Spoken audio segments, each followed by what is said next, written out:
હું હાર્દિક સ્વાગત કરું છું મારી યુટ્યુબ ચેનલમાં. તો ફ્રેન્ડ્સ, આજે હું લેક્ચર સિરીઝ જે લાવ્યો છું એ છે એન્જિનિયરિંગ થર્મોડાયનેમિક્સ.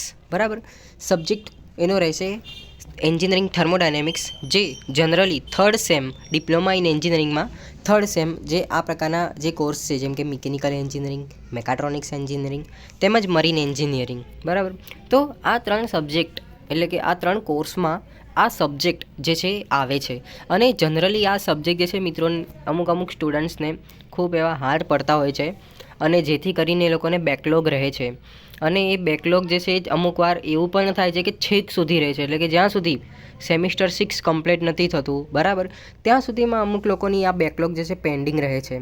તો હું મારો પૂરો પ્રયાસ કરીશ કે તમને થર્મોડાયનેમિક્સના રિલેટેડ એવું કંઈ જ ના થાય. બરાબર, બસ તમારે મારા વોચ કરવાના છે વિડીયોઝ. બરાબર, એઝ સૂન એઝ પોસિબલ જે છે હું આખો સિલેબસ જે છે, જે હમણાં એક્ઝામ આવે છે, મને ખબર નથી ક્યારે એક્ઝામની ડેટ છે એક્ઝેક્ટલી, બટ હું ટ્રાય કરીશ કે એઝ સૂન એઝ પોસિબલ તમને આ એન્જિનિયરિંગ થર્મોડાયનેમિક્સના રિલેટેડ વિડીયોઝ જે છે બનાવી લઉં અને અપલોડ કરી લઉં. બરાબર, તો મિત્રો આ તો નોર્મલ એક ઇન્ટ્રોડક્શન થઈ ગયું કે થર્ડ સેમિસ્ટરમાં આવે છે આ સબ્જેક્ટ. બરાબર, આજે આપણે થોડુંક આગળ જોઈએ કે કેટલા ચેપ્ટરમાંથી શું પૂછાશે એવું બધું જોઈએ. બરાબર, આપણને ખબર છે કે ભાઈ ટીચિંગ એન્ડ એક્ઝામિનેશન સ્કીમમાં કંઈક એવું છે કે તમારી 70 માર્કની જીટીયુની એક્ઝામ લેવામાં આવે છે, અને 30 માર્ક તમને કોલેજ તરફથી, જેમ તમારું ઇન્ટરનલ એક્ઝામ હોય છે વગેરે વગેરે. બરાબર, જેમ તમારી મિડ એક્ઝામ લે છે એવી રીતે આ એક્ઝામ હોય છે. બરાબર, એટલે કુલ ટોટલ જે છે તમારું 100 માર્ક્સનું પેપર હોય છે.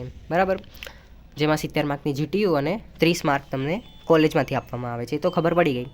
હવે આપણે જોઈએ કે થર્મલ એન્જિનિયરિંગ એટલે કે જે તમારું આ સબ્જેક્ટ છે એમાં કેટલા ચેપ્ટર છે.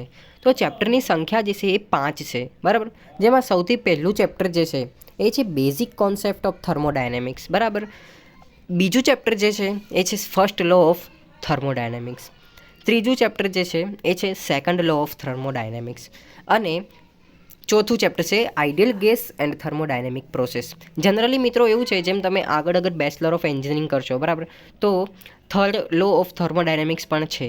બરાબર, પણ અહીંયા આપણે ડિપ્લોમાની વાત કરીએ. બરાબર, તો સેકન્ડ લો ઓફ થર્મોડાયનેમિક્સ છે, અને એમાં જ લાસ્ટ ઓપ્શન જે છે આ લોકોએ એક ટોપિક તરીકે કન્સિડર મૂક્યો છે કે state of the third law of thermodynamics. બસ એટલે ખૂબ નાનો એવો ટોપિક છે જે આપણે જરૂર જોઈશું. બરાબર, પછી ચોથા નંબરનો જે છે, જે મેં તમને ડિસ્કસ કર્યું, ideal gas and thermodynamic process. અને લાસ્ટ ચેપ્ટર છે થર્મોડાયનેમિક સાયકલ.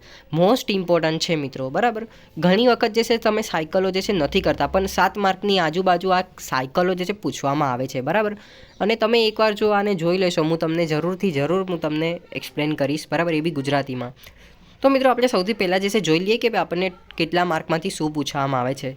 બરાબર, પહેલું ચેપ્ટર જેમ તમે જોયું કે ભાઈ બેઝિક કોન્સેપ્ટ ઓફ થર્મોડાયનેમિક્સ. બરાબર, તો એ કેટલા માર્ક્સનું પૂછાશે, તો તમે લખવાનું હોય તો લખી દો, કાં તો પછી તમારી બુકમાંથી આમ લખી દો કે ભાઈ પહેલું ચેપ્ટર જે છે 13 માર્કનું રહેશે જીટીયુની એક્ઝામમાં.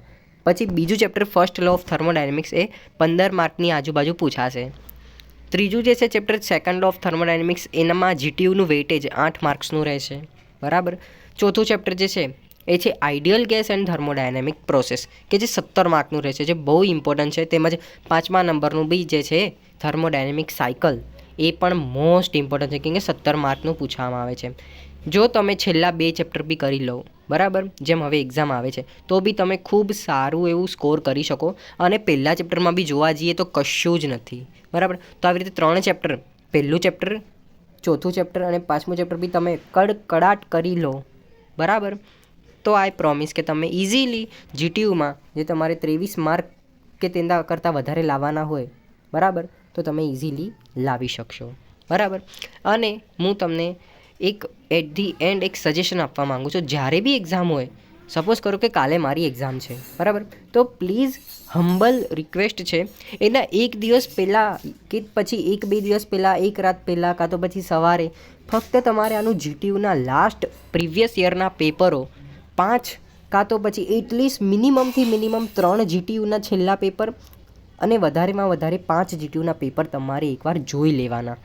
બરાબર, કે તમને ક્વેશ્ચનનો આઈડિયા આવી જાય કે કયા ટાઈપના ક્વેશ્ચન પૂછાવે અને મારે એનો આન્સર કઈ રીતે માઇન્ડમાં સોચવાનો. બરાબર, પ્લીઝ હમ્બલ રિક્વેસ્ટ, એટલું તમે બધા પેપરમાં કરીને જાઓ.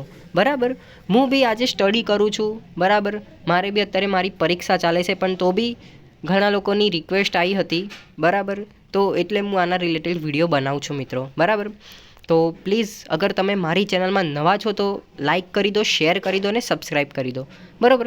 હવે જનરલી છોકરાઓને એવો પ્રશ્ન હોય છે કે હું કયો બુક લઉં, બરાબર. કેમ કે થર્મોડાયનેમિક્સ પ્રોસેસ જે છે આ વાળી બુક છે, બરાબર, એન્જિનિયરિંગ થર્મોડાયનેમિક્સ. તો જનરલી હું રેફર કરું કે તમે અતુલ પ્રકાશ, અત્યારે તો તમે ડિપ્લોમાના વિદ્યાર્થી છો, બરાબર, તો તમે અતુલ પ્રકાશનની બુક લો, બરાબર. એ બહુ મસ્ત છે અને તમને એઝ અ ડિપ્લોમા લેવલ જે છે ખૂબ ઇઝી પડે છે. હું કોઈ આની એડવર્ટાઇઝમેન્ટ કે એવું નથી કરતો, પણ હું જ્યારે ડિપ્લોમા મારું કમ્પ્લીટ કર્યું હતું, બરાબર, એટલે કે હું જ્યારે સ્ટડી કરતો હતો ત્યારે મેં અતુલ પ્રકાશનની બુક જ પરચેસ કરતો હતો, બરાબર. તો હજી કોઈ ડાઉટ હોય કે પછી કંઈ ક્વેશ્ચન હોય તો તમે મને કોમેન્ટ કરી શકો છો. Thank you so much for watching my video.